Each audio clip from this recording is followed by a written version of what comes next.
Hey everybody, welcome back to a max velocity weather forecast, and today what we're going over is the tropics. This is Watching the Tropics, episode 6, where we're going over 3 different tropical disturbances. We have 2 right now in the Pacific Ocean, we have 1 in the Atlantic Ocean. I'm also getting you the latest breakdown on the potential for another tropical storm that may develop in the Gulf of Mexico next week. That'll be at the tail end of this forecast, so stay tuned. Make sure to hit the subscribe button down below as well and like the video. Let's get right into it. So as of right now, we have a hurricane in the Pacific Ocean. This is actually called Hurricane Blas. It's currently going off to the west. This is south of Mexico. This is actually a category 1 hurricane. You can see the thunderstorm activity near the center of it. It is producing a lot of thunderstorms, winds as high as 85 miles per hour and sustained winds, and as well as gusts as high as 100 miles per hour. So this is a pretty strong hurricane as of right now. Obviously, it's heading off to the west. It shouldn't really impact many. It's going to stay south of Mexico, but maybe a couple of scattered showers to the southern Mexico coast or something like that may be possible. Here's a look at the track from the National Hurricane Center. Over the next few days, you can see as of right now, it is a hurricane. It's on the low side as of right now. It is only a category 1 hurricane.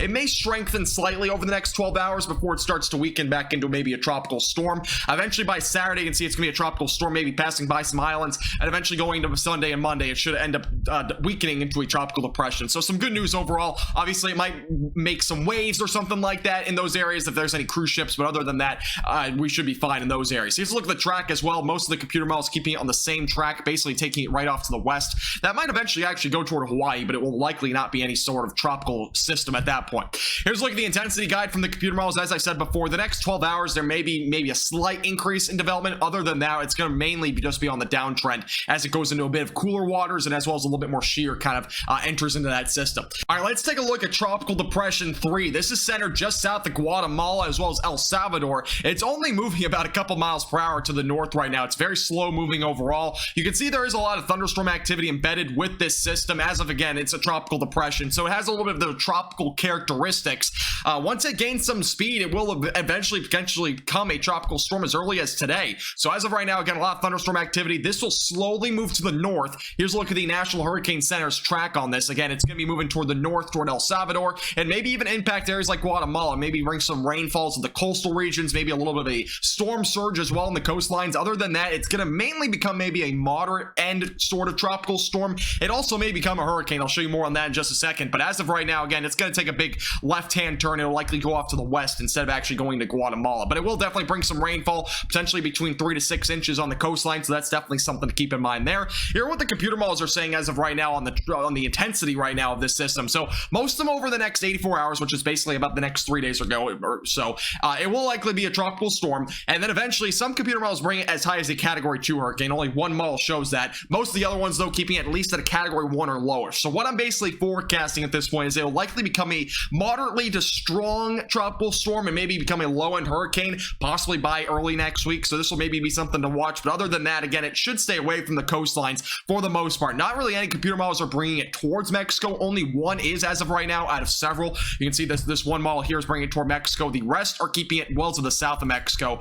So it shouldn't bring too many impacts unless something dramatically changes over the next several days, which it obviously could. Obviously, it's moving very slowly right now. Over the next 48 hours, the next 2 days, you can kind of see most of the computer models are not really bringing it anywhere. So things could change over the next 48 to 72 hours, but it should be fairly minimal, I would expect, at this point.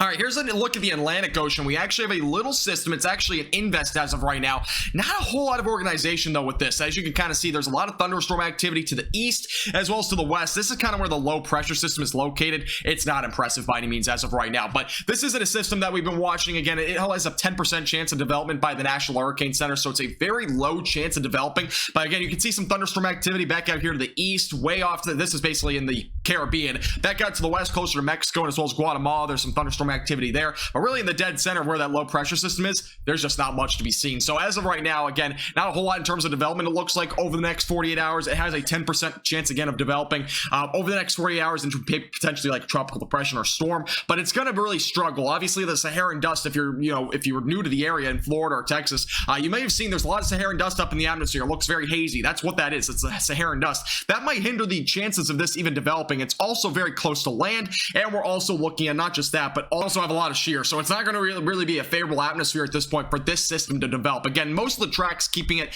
going through areas like the Yucatan Peninsula, eventually going into far southwestern Gulf of Mexico. Again, I'm not expecting this to really develop, but eventually it might go into Mexico and possibly could come to Texas. And if this does come to Texas, I would be glad if that happened, because we really need the rain there. It's really going to be needed for South Texas especially. Those areas really need rain, as long as it's not a tropical storm. Again, here's what the computer models are showing. There's hardly any that bring it beyond what it is now. The wind speeds, again, right now in terms of the knots are only about 20 miles per hour. Computer models are keeping it relatively low. Again, some of them might bring it to a very low-end tropical depression or maybe a low-end tropical storm. There's one computer model that's going out of the ballpark with this and bringing it up to potentially a moderate tropical storm. But other than that, I mean, most of the computer models are indicating this will not come that strong. Now, let's go and take a look at the overall look in the Gulf of Mexico. As I kind of mentioned earlier in this forecast, we have a chance for maybe a tropical storm sometime late next week. Now, the GFS model, I'm going to be honest with you, this is the GFS model. It's been whack all season long so far in terms of tropical storm development and whatnot. Even this system that's down here right now in the Caribbean, it's not going to develop. It was actually forecast to become a hurricane according to the GFS model, a week ago. So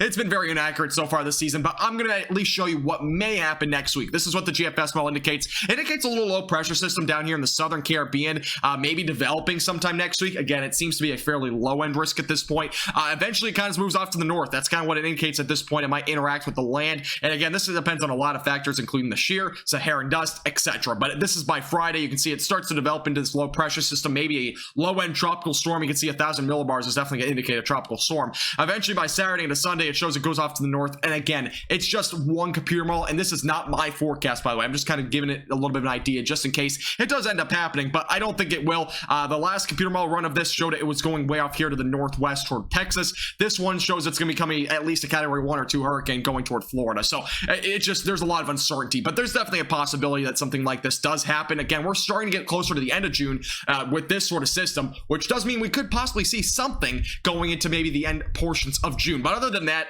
looks like a lot of scattered showers and storms across the Gulf of Mexico throughout the upcoming week and going the next week. But besides that, I mean, here's a look at the European model in terms of what to expect in rainfall totals over the next several days. And this is just across the entire United States. I wanted to throw this in there just to give you an idea of what we're looking at. We got a big hole right here in western and central Texas, unfortunately. A few scattered showers maybe over Friday and Saturday, as I kind of said before, this weekend in portions of North Texas and Oklahoma, but very minimal activities expected overall. And you can just see there's very, very minimal stuff going to happen. Other than that, there's basically a big hole right now in Texas and Oklahoma in terms of rain. So that's kind of what we're looking at in terms of the United States. Obviously, if there were to be some sort of tropical storm over here in Florida or something like that, we definitely could see a lot more rain than that, but a lot more to come. Obviously, a lot of time until then. Again, we'll keep you updated with the latest here on Max Velocity. Make sure to hit the subscribe button down below if you're new here. Again, we do videos all the time for all the United States. And also make sure to like button down below. It really helps our page out a lot. If you have any questions, again, leave those down in the comments below. I'll get back to them pretty soon. This forecast is brought to you by Platinum Contracting, All Tents Repair, and Patriot Safe Rooms. Hey there, hope you enjoyed this video. If you did, make sure to hit the like button down below. And if you want to check out another video or tutorial, click on the right side of your screen or the left side of your screen. Thank you.